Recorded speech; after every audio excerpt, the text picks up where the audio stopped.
Boa noite. A Prefeitura de Eldorado do Sul tem 5 dias para exonerar 3 secretários municipais. A Justiça acatou o pedido do Ministério Público do município e determinou o afastamento dos funcionários por nepotismo. Os secretários de Transporte, Trabalho e Patrimônio são, respectivamente, o filho, a esposa e o cunhado do prefeito Hernani de Freitas Gonçalves. O promotor de justiça responsável pelo inquérito aponta que, nesse caso, a lei que impede a nomeação de parentes para cargos administrativos também se estende para cargos políticos. Os administradores têm que compreender que não se pode tratar a administração pública como uma empresa familiar, como algo que seja seu. A administração pública pertence aos administrados e não ao administrador. Por isso que ele tem uma ação que tem uma natureza preventiva, corretiva e preventiva. Corretiva da distorção e preventiva de que existam efetivamente atos que configurem abuso de poder ou uma ilicitude mais gravosa.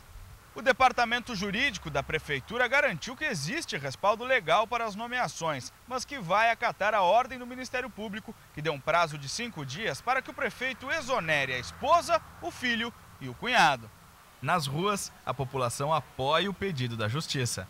O povo que é prejudicado, né? Eles deviam colocar pessoas qualificadas e fora do parentesco deles, né? Até para ficar de bem-estar com a população, né? A partir do momento em que eles tratam de empregar a família deles, porque eles estão pensando no benefício próprio.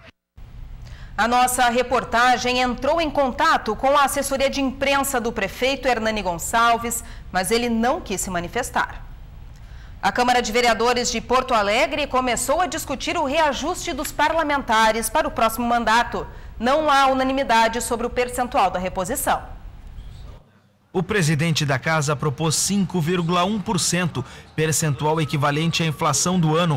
Com esse índice, o salário passaria dos atuais R$ 10.335 para R$ 10.862. Mauro Zacher destaca que o 14º salário deve deixar de ser pago aos vereadores. O reajuste deve ir a plenário em 2 semanas. O consenso está sendo construído. Esses são assuntos que é importante que a casa feche uma questão, né? Mas definimos que dia 18 de junho iremos votar, então, porque achamos importante que o eleitor, né, saiba já no início do processo eleitoral qual será o subsídio dos vereadores para a próxima legislatura. O vereador Carlos Nedel defende um reajuste maior. Para ele, o salário deveria ser equivalente a 75% do deputado estadual, um dos tetos previstos em lei. Com isso, o valor aproximado chegaria a R$ 14.800. Nós não temos aposentadoria integral. Nós temos aquela aposentadoria que o INSS nos dá.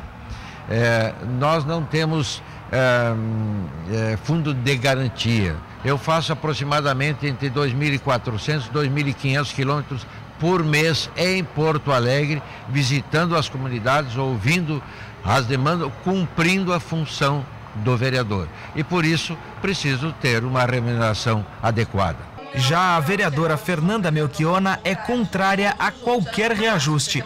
Ela garante que o PSOL não vai dar acordo para a reposição da inflação na mesa diretora e vai votar contra um percentual maior no plenário. Os professores aqui no estado seguem lutando por um piso nacional do magistério que é R$ 1.451 e que ainda não foi garantido pelo governo. Nós pagamos, é o estado que pior paga a sua polícia. Nós queremos o congelamento justamente para isso, para ir reduzindo esse abismo enorme que existe entre o salário dos políticos e o salário do povo brasileiro. O reajuste dos vereadores precisa ser votado antes da eleição para obedecer ao princípio da anterioridade, ou seja, os parlamentares só podem aprovar ganho real de uma legislatura para outra.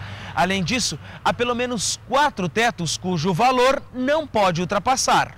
Os gastos da Câmara não podem passar de 5% a 8% da receita do município, conforme o número de habitantes.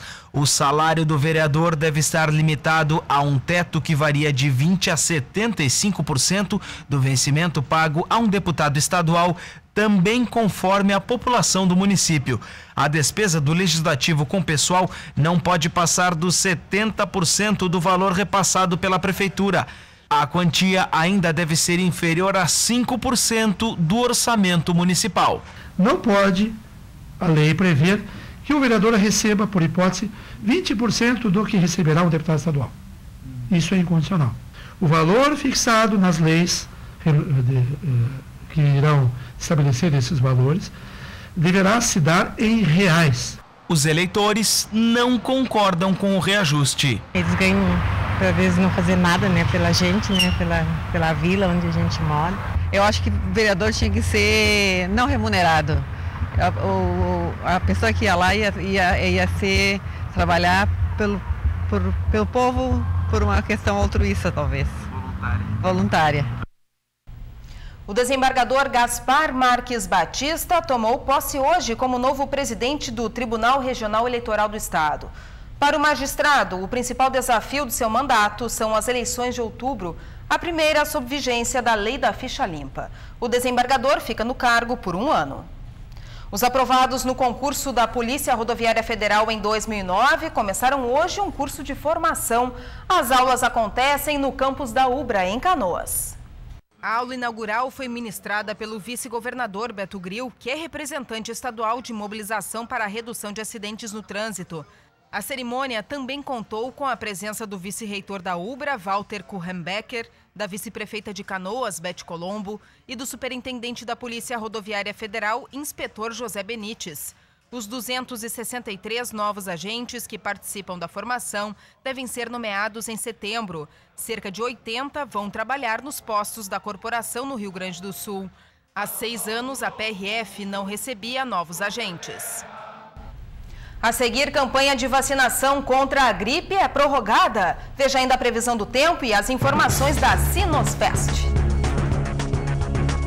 José Inácio, no centro da capital, ficará bloqueada para o trânsito de veículos entre a Otávio Rocha e a Salgado Filho neste sábado. A Secretaria de Obras e Viação realiza reparos no asfalto. O serviço ocorre entre 9 da manhã e 5 da tarde.